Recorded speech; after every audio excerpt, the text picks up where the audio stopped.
Well, the last video went so well, I guess we'll give a little update what's going on today. So, making some filament clips, a whole bed worth. These little filament clips keep your spool from unwinding, and they're great, but they're just not wide enough. So I'm going to try and weld two of them together, sort of like that. So, pretty handy little tool. You almost got to have them, otherwise your filament unwinds and causes a lot of problems.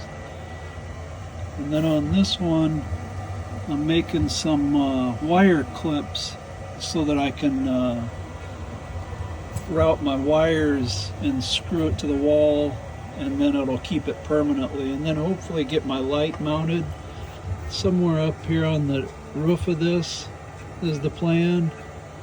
So pretty handy having two printers, I'll tell you that. They're both going to be about 4 hours, and so you get 8 hours worth of work done right in a real hurry. And an update on this turkey, he's already back to nap time again. He's got his bed all situated. He's got it custom made the way he wants it, don't you? Good boy. Alright, well, thanks for all the views on the last short. Looks like we'll be doing shorts for a little while. Give them a try. Later.